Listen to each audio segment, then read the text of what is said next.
e o Apocalipse de João. O Apocalipse de João é uma mensagem recebida em Patmos, em que o extraordinário vidente tem uma noção dos acontecimentos por vindouros e, através de uma simbologia muito complexa, que remonta às tradições da Cabala, anuncia como seria o fim do mundo. Mas quando falamos a respeito do fim do mundo, duas vertentes filosóficas apresentam-se-nos: o fim do mundo físico e o fim do mundo moral inferior. Coube a Allan Kardec, ao codificar a doutrina espírita, dar uma ideia das galáxias, da vida fora da Terra e estabelecer uma escala de evolução. Assevera o codificador: a Terra é um planeta inferior, porque aqueles que a habitamos ainda somos inferiores.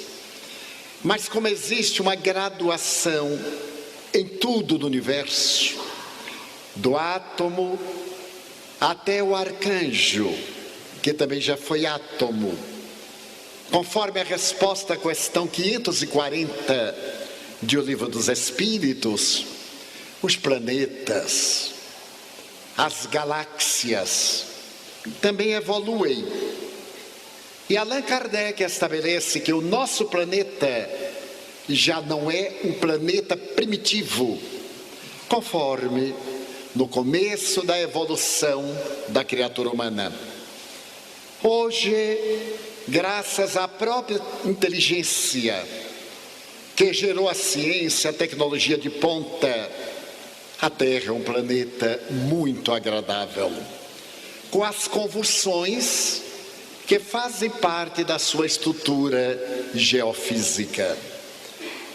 Então, é natural que haja o fim deste mundo moral que nós estamos acompanhando.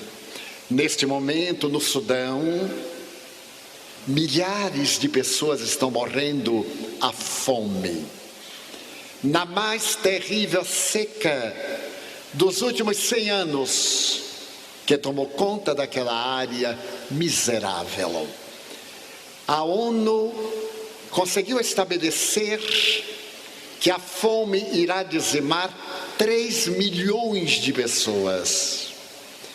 E o mundo comoveu-se, desejando mandar alimentos para atender a essas pessoas que morrem à fome e à sede. A etnia dominante dos seus próprios irmãos não deixa entrar nenhum alimento, para poder esmagar a outra etnia, porque vive numa guerra étnica desde os primórdios da cultura terrestre.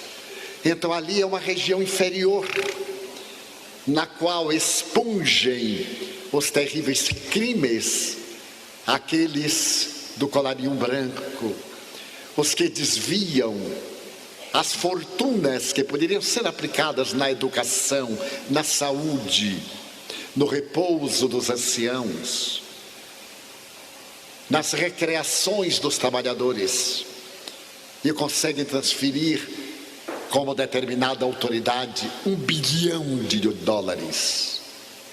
Durante o período em que administrou o Estado, como voltará esta consciência criminosa que vai fazer um homem com $1 bilhão em contas cifradas em países fiscais? É somente a ganância de ter o que ele não vai gastar em 100 reencarnações. Então volta na fome e na miséria do Sudão, ou daqui mesmo. Vemos a nação americana subitamente apresentar 40 milhões de pobres, o país mais rico do mundo até há poucos anos. 40 milhões de pobres, repentinamente. não teriam sido aqueles que escorcharam o mundo com o dólar. Os antigos romanos que renasceram na América e que agora estão voltando para casa. Os romanos conquistaram o mundo pelas legiões. E a grande pátria do tio Sam pela economia depois da Segunda Guerra Mundial. O que acontece com essa grande nação? Em que um partido de oposição fez muito mais males à nação por capricho político do que os seus inimigos em volta do mundo, segundo os melhores estudiosos da cultura americana. É a lei. Ninguém consegue ludibriar a divina consciência, porque ela está em nós. E Allan Kardec perguntou aos espíritos, na questão 621, deu o Livro dos Espíritos, aonde está impressa a lei de Deus? Na consciência. Nós podemos bloquear a consciência, podemos anestesiá-la, mas o momento chega em que ela desperta. E acontece que muitas vezes, quando desperta, o indivíduo faz um surto depressivo, tem um transtorno do pânico, produz a demência das enfermidades degenerativas, a síndrome de Parkinson, a terrível manifestação de Alzheimer, para resgatar os hediondos crimes praticados no planeta terrestre. Então, que diria Jesus a respeito...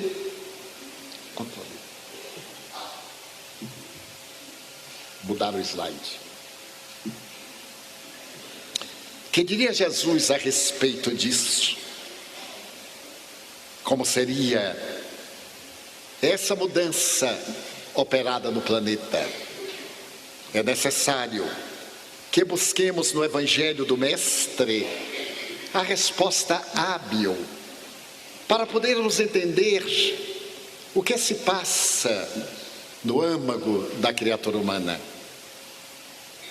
Jesus realizou a tarefa mais grandiosa que alguém jamais intentou na humanidade. E como é natural, é inevitável, a sua mensagem era toda ela estribada no amor. E esse amor extraordinário, como disse Ernesto Renan, mudou o curso da história, porque ele dividiu a história da humanidade em 2 períodos, antes e depois. Mas eu estou esperando que alguém resolva o problema do PowerPoint. Tem que ver um técnico. A minha tarefa é mudar o slide. E como é natural, a mensagem de que ele se fez portador mudou totalmente a estrutura da psicologia, da filosofia, não pode, da ética moral. E graças, Deus abençoe o exército, né? O capitão Paulo. E graças a essa visão grandiosa do Mestre, certo dia ele estava em Jerusalém. Era natural que o judeu periodicamente fosse a Jerusalém. E ele sobe com seus discípulos a Jerusalém. E o templo de Jerusalém era o mais notável edifício da época. Era o 3º templo. O primeiro de Zorobabel, o 2º de Salomão e o 3º embelezado por Herodes o Grande.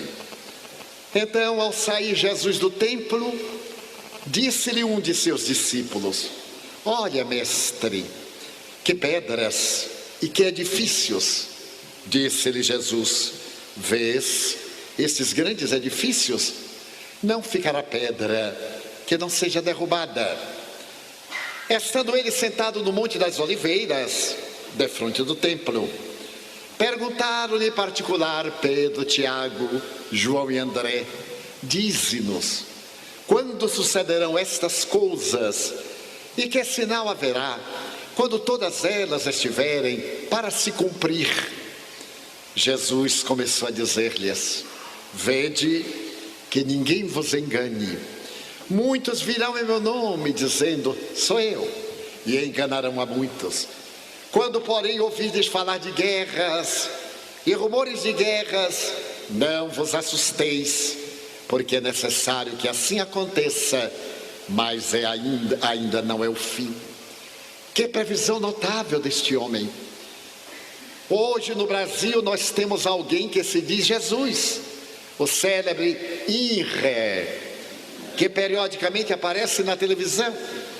Eu estava pregando em Curitiba há muitos anos, na Federação Espírita do Paraná, quando chegou uma comissão de pessoas vestidas de branco, místicas, e a comissão me disse: Senhor Divaldo, nós aqui estamos em nome de Jesus, que sejam bem-vindos. Jesus manda pedir que o senhor vá lá, que ele tem uma mensagem para lhe dar. Eu ainda não sabia a dimensão. Eu disse assim: mas aonde ele está?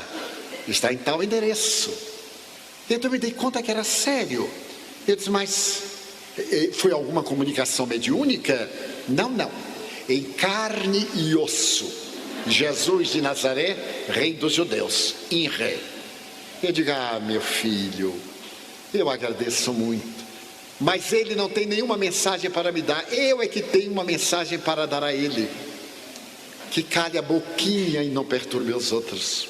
Essa é a grande mensagem. Pois o mestre havia previsto, e muitos acreditarão. E guerras, rumores de guerras, estamos todos os dias com elas, mas isso não é o fim. Pois se levantará nação contra nação e reino contra reino. Haverá terremotos em vários lugares e haverá fomes. Essas coisas são o princípio das dores. Em outras palavras, ainda vai piorar muito, graças a Deus. Um irmão entregará a morte a seu irmão, e um pai a seu filho. Os filhos se levantarão contra os pais e os farão morrer. Que coisa curiosa! No nazismo, os pais eram denunciados pelos filhos. E os pais que tinham crianças com enurese, que molhavam a cama dormindo, levavam para a câmara de gás, porque isso era deficiência da raça, para poder matá-los como degenerados. Jesus previu há 2000 anos: sereis também odiados de todos por causa do meu nome, mas aquele que perseverar até o fim, esse será salvo. Que coisa curiosa! Como é que nós podemos ser odiados pelo nome dele? Eu fui muito católico, sem querer fazer autobiografia. Fui sacristão e até pretendia ser sacerdote, quando uma linda obsessão tomou conta de mim, e eu fui a um centro espírita, onde me recuperei. Passaram-se os anos, eu me tornei adulto, fui trabalhar numa autarquia na cidade do Salvador, e certo dia eu estava atendendo a clientela no balcão, quando chegaram duas senhoras e disseram: quem é o Divaldo Pereira Franco? Eu disse: sou eu. Elas afastaram do balcão e ficaram me olhando. Eu achei estranho, eu também fiquei olhando-as. E elas disseram assim: mas nós estamos aqui para poder conhecer o diabo. Eu perguntei: aonde ele está? E elas disseram: é o senhor. Eu digo: ah, não sabia. Mas por que a senhora acha que eu sou o diabo? Porque ontem o senhor foi excomungado. Não me diga. Foi. Eu digo: ah, que coisa. O senhor não se preocupa? Eu digo: não. Eu sou uma pessoa semi-alfabetizada. E quando eu soube que fui excomungado, eu fui olhar no dicionário o que era. E fiquei contente, porque eu sou um ex-comungante. Eu comungava daquela convicção e deixei de comungar, então eu sou um ex-comungado. Daí agora, quando eu fui reconhecido como ex-comungante, estou muito feliz. Ele disse assim: mas nós odiamos você. Eu digo: mas em nome de Jesus, hein? Olha aí, em mim isso aconteceu várias vezes. Eu chegava ao escritório para trabalhar e os colegas me criticavam, me colocavam apodos, apelidos nos anos 40. Eu não dava importância, porque quando eles tinham problema, debruçavam na minha carteira e faziam consulta. Então eles me respeitavam. Mas a conveniência era que quem era espírita era endemoniado. Jesus previu: mas se perseverar até o fim, será salvo. Muitos daqueles colegas que me criticaram, que criaram situações embaraçosas, tornaram-se espíritas. E disse: mas Divaldo, como é que nós podíamos persegui-lo? Faziam muito bem, porque foi graças às perseguições que eu adquiri vida interior. Porque quando não temos para onde ir, viajamos para dentro. E quando viajamos para dentro, descobrimos esse mundo colossal que é o reino dos céus, que está dentro de nós. Então prossegue Jesus: porém, quando virdes a abominação da desolação está onde não deve, quem lê, entenda. Notem que frase: a abominação da desolação. Será que ele não se referia à pedofilia? A pedofilia no altar, nos educandários religiosos. Esse crime hediondo que é um dos mais perversos. O pedófilo não apenas corrompe, degrada, mata a alma da vítima. A vítima nunca mais nesta encarnação será a mesma. Então, quando virdes os que estiverem na Judeia, não fujam para o monte. O que se achar no eirado, não desça, nem entre para tirar as coisas de sua casa. E os que estiver no campo, não volte para tornar a sua casa. Mas ai das que estiverem grávidas e das que amamentarem naqueles dias. Jesus fala aqui sobre a bomba atômica de Hiroshima e de Nagasaki. Em um segundo, naquele dia 6 de agosto de 1945, quando caiu o artefato sobre Hiroshima, houve a maior treva da humanidade. A temperatura atingiu 10.000 graus centígrados. Para nós termos ideia, a temperatura do Sol no seu epicentro é de 6.648 graus centígrados. A irradiação atômica foi de 10.000 graus. As pessoas derretiam. Naquela escuridão tremenda, ninguém teve tempo para nada. Em cerca de 1/10 de segundo, 90.000 ficaram cegas. Com a grande explosão, quando veio a clareira e subiu o cogumelo, a luz foi tão forte que cegou 90.000 pessoas, aproximadamente. E morreram 180.000 pessoas. Os ventos eram tão impetuosos que pegavam as pessoas, atiravam contra as paredes e elas interpenetravam as paredes. E era uma bomba modesta. Os arsenais de bombas atômicas nos mísseis podem destruir a Terra 10 vezes, esperando somente a ordem de algum psicopata para destruir o planeta tão belo, mas que não vai acontecer, porque Deus é amor. Porque ai das grávidas, por causa da radiação nuclear. Eu evitei falar sobre o terremoto do Japão, a contaminação da usina nuclear. Então o que se dá? Naquela ardência terrível, o pessoal de Hiroshima e mais tarde de Nagasaki pedia a Deus que chovesse, e começou a chover. Só que não era chuva, era estrôncio 90, a substância que bate na pele e faz câncer. Então até hoje morrem as vítimas de Hiroshima e de Nagasaki 66 anos depois, com a herança da leucemia.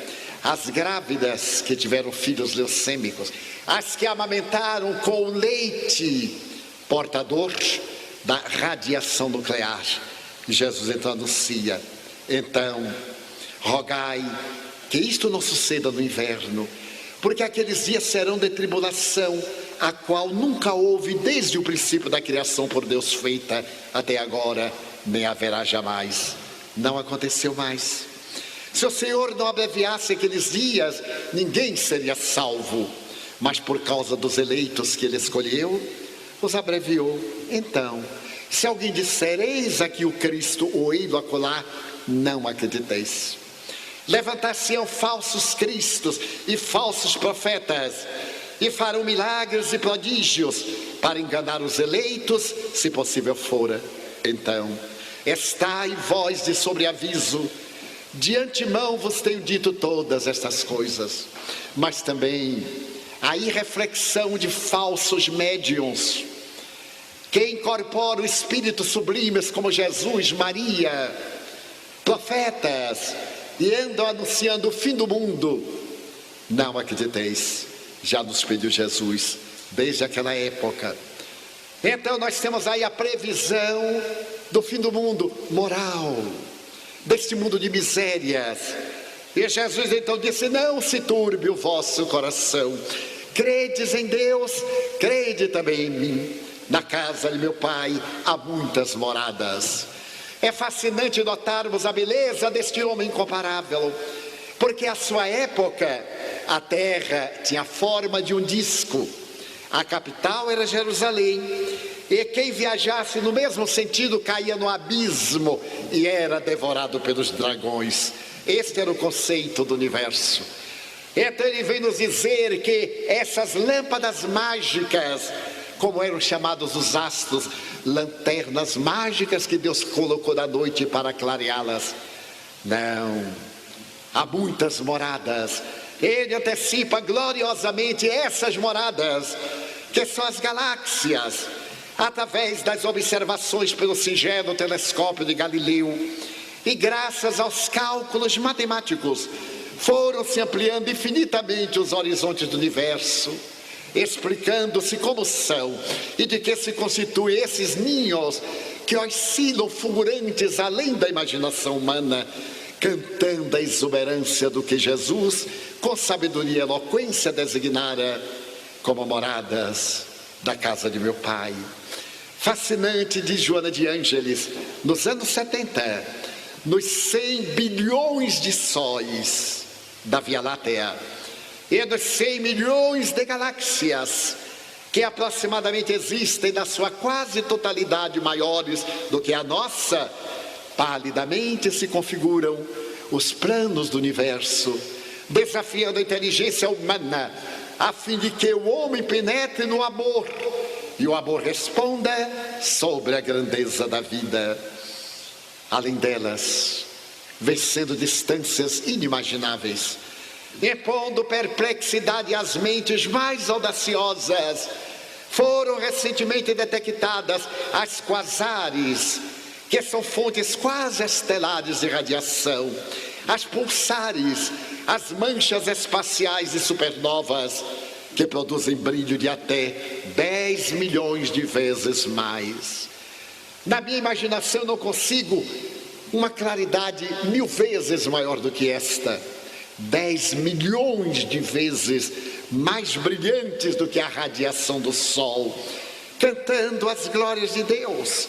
E nós passamos a ter a dimensão do universo, principalmente se nós considerarmos os dados que são fornecidos pelo telescópio Hubble, que já acabou sua missão e continua mandando mensagens à Terra.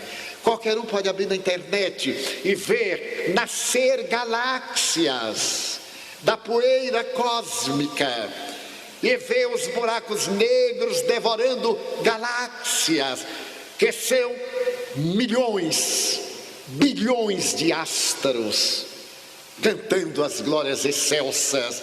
Então a Terra é um pequeno grão de areia na imensidão do cosmo. As nossas reflexões vão adiante. Os astrônomos conceituados, Edmund Halley, Paul Otto Hess e Friedrich Wilhelm Bessel, entre outros, através de cálculos muito complexos, constataram que o nosso sistema solar gravita em torno de Alcíone, uma estrela de terceira grandeza, que se encontra a 440 anos-luz de distância da Terra. Estes dados têm sido contestados por alguns astrônomos modernos. Foram dados elaborados na década de 30, mas os espíritos que por mim se comunicam sugerem que nós apresentemos esses resultados astronômicos. O sistema solar gira em torno de Alcíone durante o período de 26 mil anos, a sua translação. E em cada 12 mil anos, o sistema solar aproxima-se dessa estrela grandiosa, que é circundada por uma camada de fótons, penetrando-a e aí demorando-se por um período de 2 mil anos.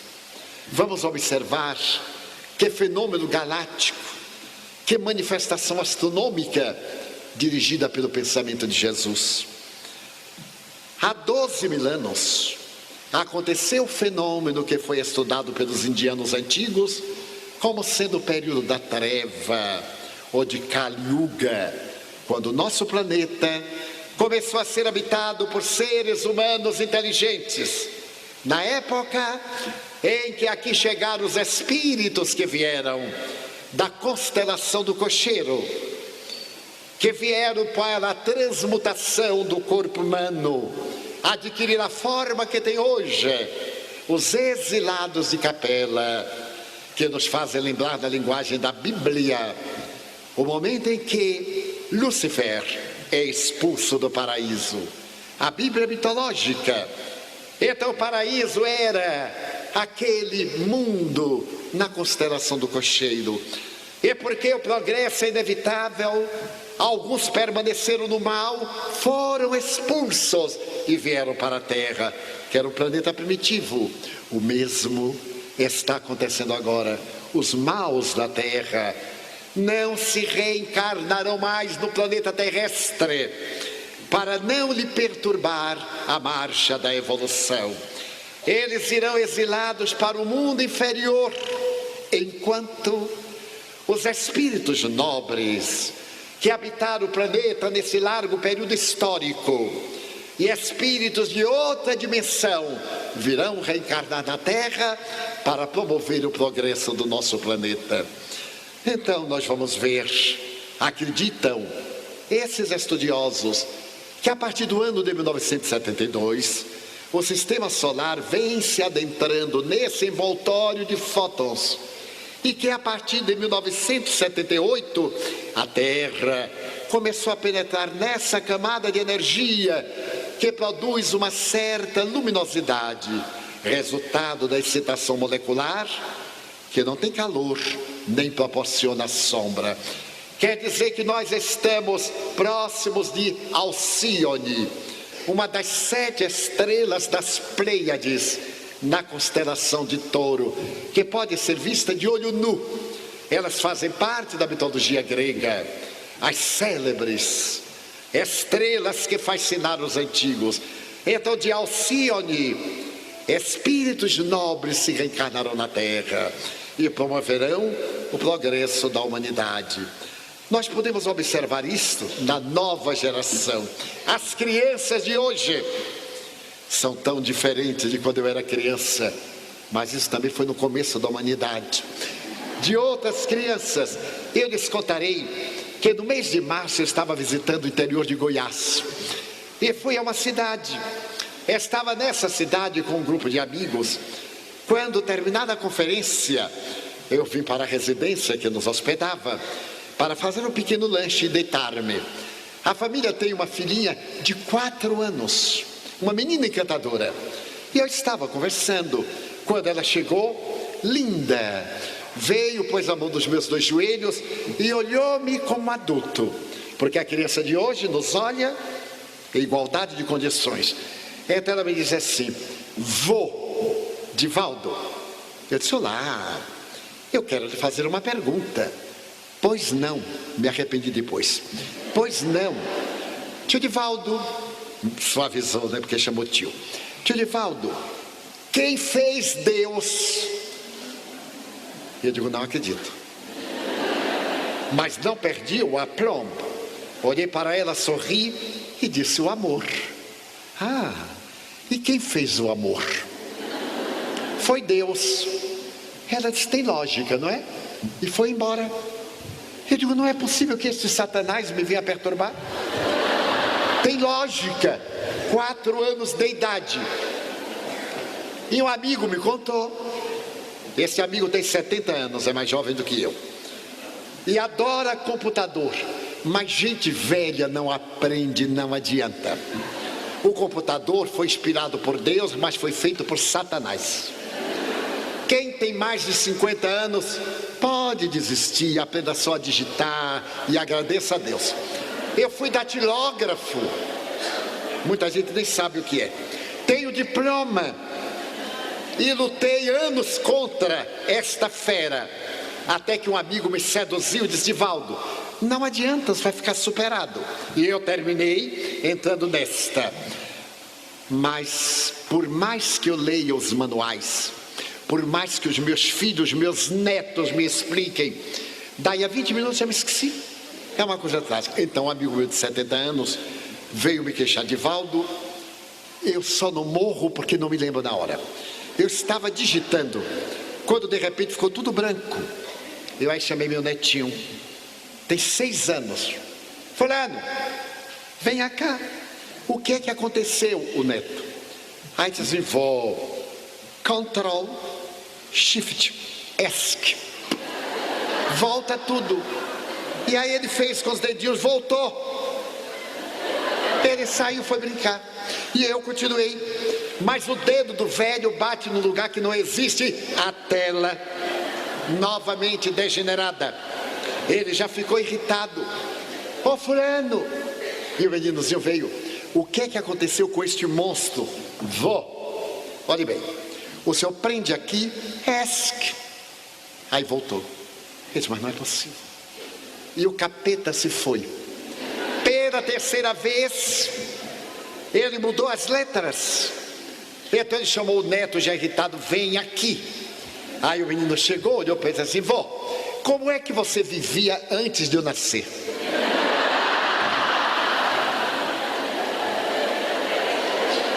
Crianças de uma nova era.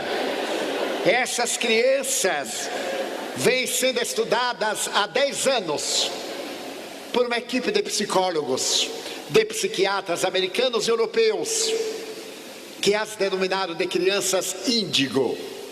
Pessoalmente, não devemos denominar a criança, colocar nenhum qualificativo, criança. Mas porque essas crianças têm uma aura na tonalidade índigo dos Blue Jeans, eles resolveram dizer que eram crianças índigo.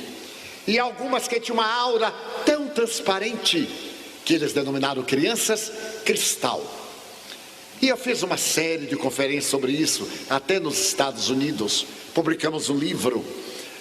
E é curioso, eu venho observando na Mansão do Caminho que nós temos uma população infantil hoje de 3.230 crianças e jovens. Então eu os acompanho.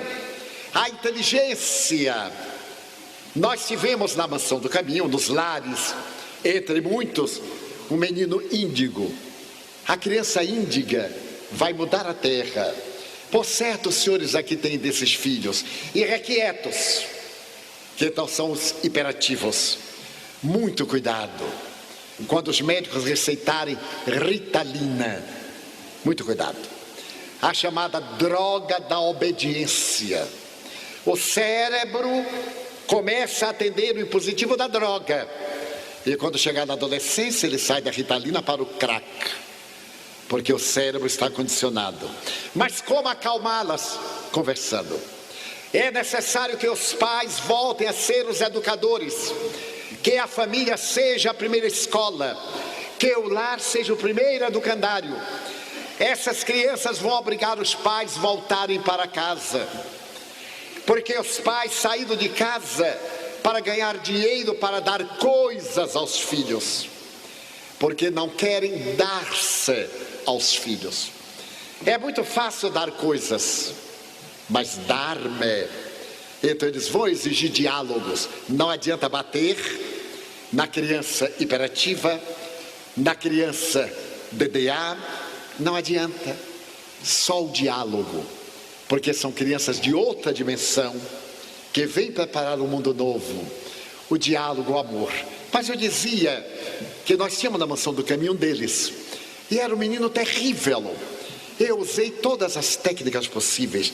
Primeiro o amor, a chantagem, depois a indiferença. E ele é terrível. Era o rei da mentira. aos 6 anos, ele era capaz de engendrar uma novela que qualquer rede de televisão colocava no ar.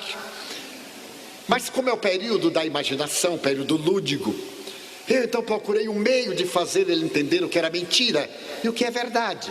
Porque são coisas muito subjetivas. O que é mentira para uns é verdade para o outro e vice-versa. Então, certo dia eu reuni 16 de 4 a 6 anos com ele no meio. A minha meta era pegá-lo. Então eu reuni e comecei a falar, isto, aquilo, tal coisa é verdade. Mas o que é verdade? Então procurei demonstrar, aquilo que aconteceu é verdade, aquilo que não aconteceu é imaginação. Então nós chamamos mentira e expliquei até que eu dei uma demonstração prática. Peguei a caneta e disse, olhem bem, a minha caneta, olhem bem. O que é que eu fiz? Perguntei o primeiro. Aí eu pensei assim, a caneta escapuliu da sua mão e você pegou. Fui perguntando, ai, a caneta você jogou fora. E aí cada um foi dando a sua explicação, até que eu cheguei nele. Quando eu cheguei nele, ele disse, então, o que é que eu fiz? Ele disse, você gostava muito da caneta, aí ficou cheio, jogou fora, mas como você é muito sovina, se arrependeu, pegou a caneta de novo. Eu disse, Julinho, não houve nada disto. O que houve foi, eu soltei a caneta com a mão e peguei com a outra. Então, isto é a verdade. E o que você falou é a mentira. Não é? Ele disse, quer dizer que mentira é isso? Eu digo, é. O que você está falando é mentira. Não aconteceu. Ele sorriu e disse, tio, que coisa, não é? Eu disse, e fiquei feliz da vida. Ele havia entendido.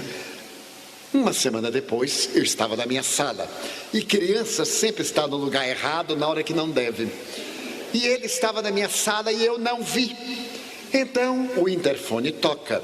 E o porteiro me disse, tio Divaldo, aqui tem uma senhora que quer falar com o senhor. E eu lhe respondi, o senhor sabe que eu só atendo em horários. A minha vida é muito programada. Eu estou ocupado, trabalhando aqui um documento, e não posso atender. Mande que ela venha às 18 horas, eu atendo às 18 até 2 da madrugada. Ele disse, mas tio Divaldo, é um caso de urgência. Ele disse, mas o meu trabalho também é de urgência. E eu estranhei que ele estava teimando comigo, que era o patrão. Eu disse, Epaminondas, eu não posso atender, o senhor está tomando o meu tempo.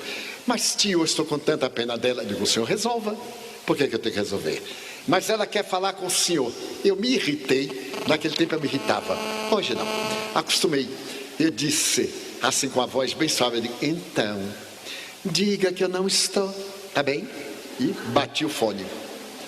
Quando eu me virei, estava a super testemunha, botou a mão nos quadris e disse, mentindo, hein? Eu tomei a postura de adulto e perguntei, quem é que está mentindo? Você. Como é que eu estou mentindo? Você está dizendo que não está na mansão e você está. Eu digo, em absoluto. Eu estou dizendo que não estou na portaria. Ele, outra mentira. Porque você está dizendo isso, não é? Ele disse, é. Peguei o interfone, liguei, adocei a voz. Senhor Epaminondas, diga a nossa querida irmã que entre. Diga a ela que eu já voltei. Aí ele, outra mentira. Mas Julinho, você não saiu, como é que voltou?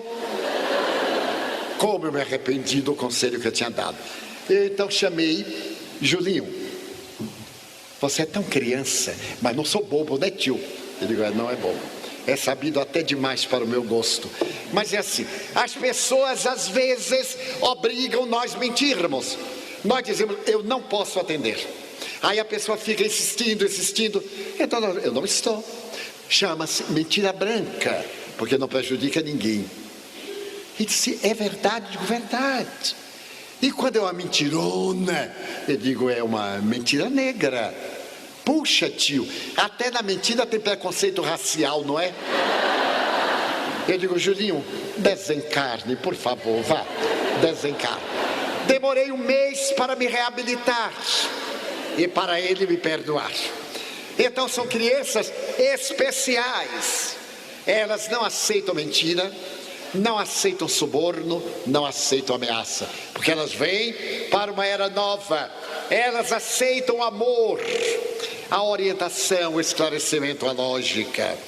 Então, esses estudiosos perceberam isso, mas Allan Kardec, na Gênese, no capítulo 18, diz: tornada adulta a humanidade, tem novas necessidades, aspirações mais vastas e mais elevadas.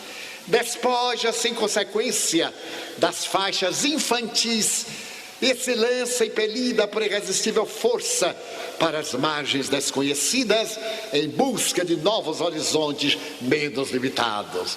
Nós estamos viajando através da comunicação virtual, pela cibernética, através de espaçonaves, na direção de outros mundos e outros sóis. E diz ainda Allan Kardec: para que na terra sejam felizes os homens, preciso é que somente a povoem espíritos bons, encarnados e desencarnados, que somente ao bem se dediquem. Havendo chegado o tempo, grande emigração se verifica dos que a habitam. Há dos que praticam o mal pelo mal, ainda não tocados pelo sentimento do bem, os quais, já não sendo dignos do planeta transformado, serão excluídos, porque senão lhe ocasionariam de novo perturbação e confusão, e constituiriam obstáculo ao progresso. Substituí-los-ão espíritos melhores, que farão reinem em seu seio a justiça, a paz e a fraternidade. Então nós vemos hoje na terra muito mal, mas quanto bem existe na terra. Milhões de pessoas dedicadas à solidariedade. Aqui estamos, mais de 2.000 pessoas voltadas para o ideal do bem, sem nenhum interesse de remuneração, com o interesse da autoiluminação. Nós somos o planeta em transição para um mundo melhor, e as nossas mentes poderão contribuir em favor da geração nova. A época atual, assevera Allan Kardec, é de transição. Confundem-se os elementos das duas gerações. Colocados no ponto intermédio, assistimos à partida de uma e à chegada da outra, já se assinalando cada uma no mundo pelos caracteres que lhes são peculiares. Ali está a criança no computador ensinando ao pai e ao avô, porque eles vieram de lá já sabendo de cibernética. Crianças de 3 anos ainda não alfabetizadas digitam, jogam nos cérebros games, conhecem o universo, estudam, porque já trazem no inconsciente a era nova. Hoje desencarnou Steve Jobs, o homem do iPod, do iPad, esse homem extraordinário.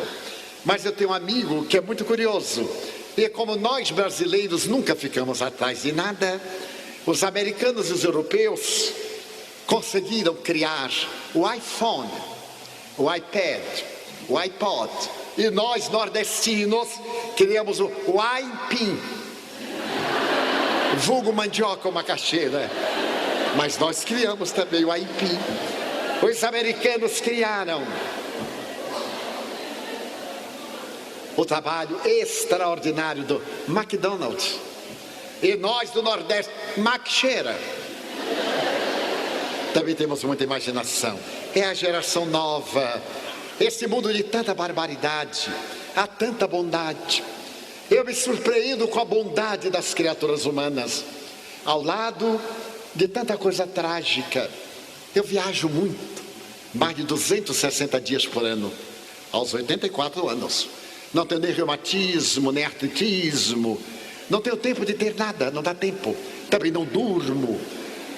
E quando venho aqui ao sul, tenho que fazer dieta, porque ninguém aguenta as churrascarias do sul, falta de caridade. Então eu tenho que me preparar uma semana antes para não aumentar 1 quilo em uma semana. Então viajo muito, em toda parte eu encontro bondade.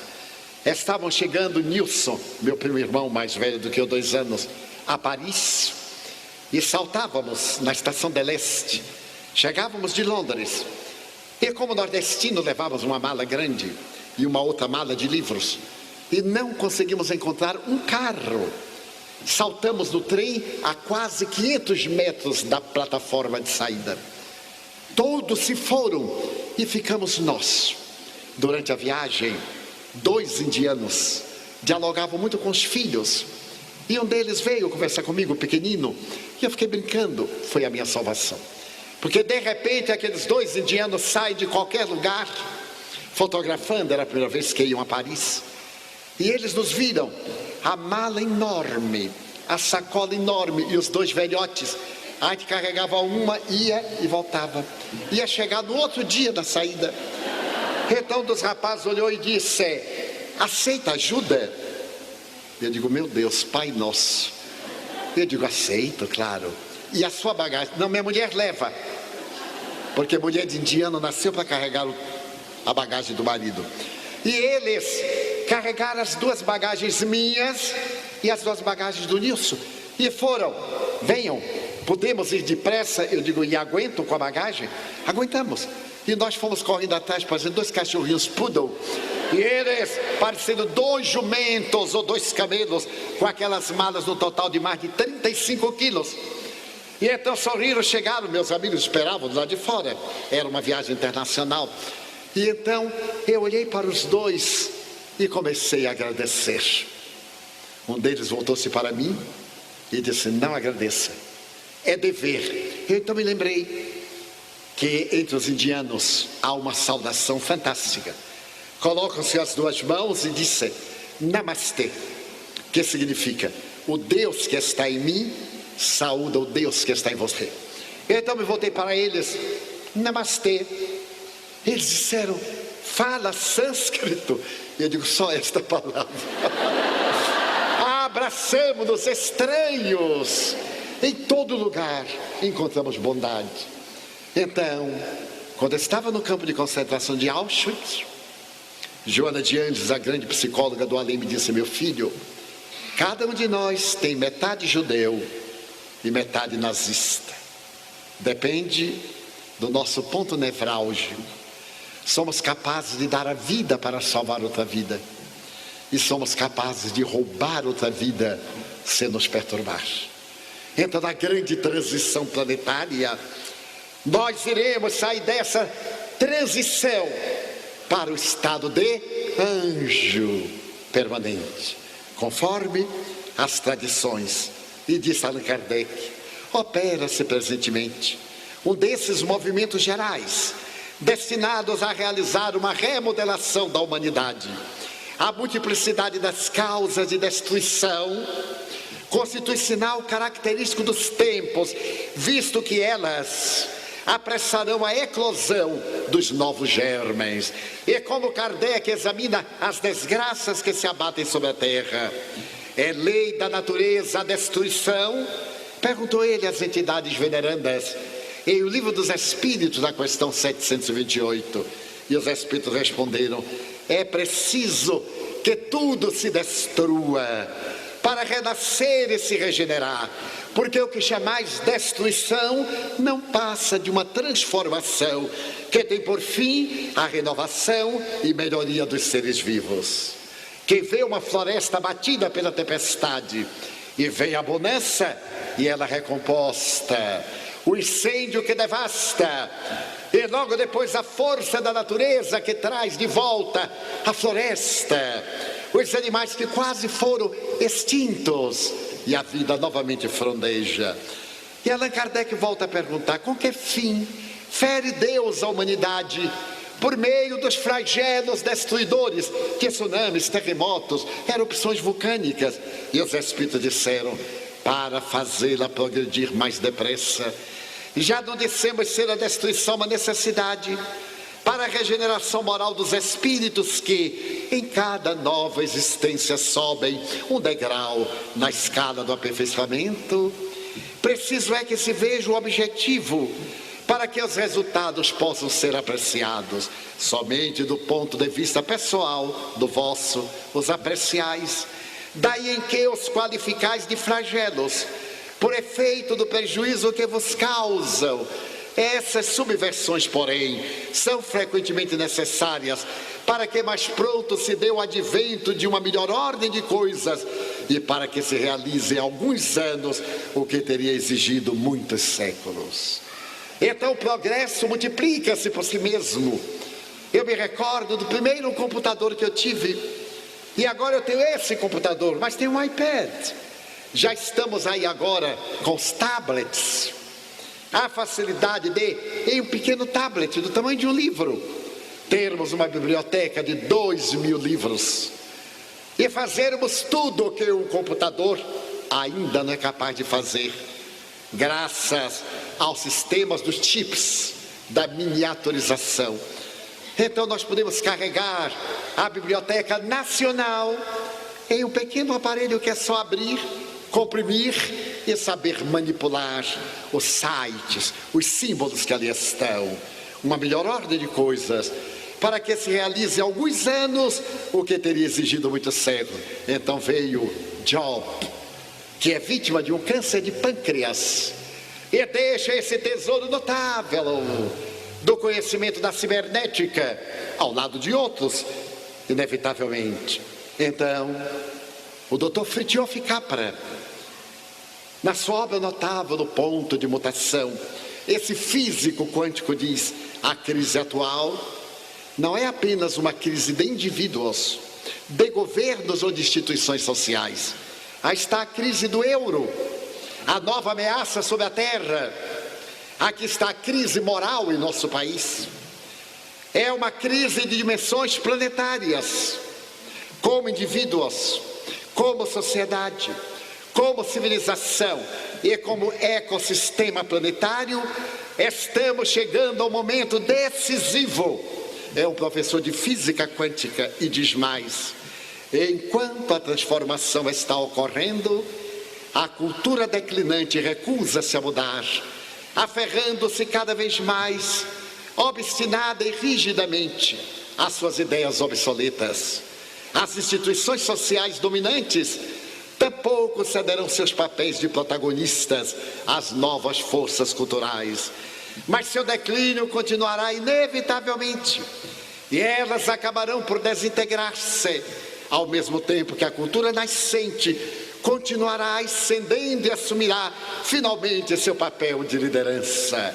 A nova era está dentro de nossas casas. Muitos dos senhores e das senhoras terão a ocasião de ver o mundo renovado. Eu também, porque dentro de pouco eu me irei e voltarei imediatamente para poder acompanhar esse processo, porque vida e morte são dois termos da equação da vida. Nascer pela concepção, morrer pela disjunção cadavérica, não é desintegrar-se, é transferir-se de volta para a realidade transcendental. E continua então o extraordinário Immanuel Kant: duas coisas me enchem de admiração e estarrecimento crescentes e constantes, quanto mais tempo e mais sinceramente fico refletindo acerca delas: os céus estrelados lá fora e a lei moral aqui dentro. Então a transição planetária está ocorrendo. Se nós olharmos os dramas humanos, a depressão, a Organização Mundial de Saúde informa que existem na Terra hoje 240 milhões de depressivos. Em cada momento, 10 indivíduos entram em depressão em cada segundo. Nos Estados Unidos, o suicídio é a 11ª causa de óbito. 90% dos suicídios por depressão. E 90% deles com arma de fogo. Então nós vemos uma transformação terrível. É o prazer, o deus Momo, o erotismo, que já não é mais o sexo, é a perversão, a loucura. Nós vimos o Rock in Rio, fantástico. Mas o lixo moral, os danos na mentalidade jovem, as aberrações, a perda de sentido de família, que nós não podemos permitir que aconteça em nossa casa. É necessário que os pais assumam o controle dos filhos. que os ame e não permita que seus filhos sejam devorados pelas drogas. Não há nenhuma política que salve a sociedade das drogas, senão a educação no lar. A função da polícia é repressiva, quando o mal já está instalado. A função doméstica é preventiva, quando o lar vai estabelecer as bases. Há poucos dias, conversando com um jovem, nesta semana, eu então perguntei, e as drogas? Ele disse assim, tio, eu estava caminhando e eu vi 3 caras fumando maconha. Eu tive tanta ira, tive vontade de pegar e dizer, cara, vocês estão jogando suas vidas fora. Eu disse, mas meu filho, a maconha. E ele disse, é um crime, né, tio? Porque é uma droga destruidora. Eu disse, a maconha, deixei um vazio para ele pressupor que eu ia dizer que ela deveria ser descriminalizada.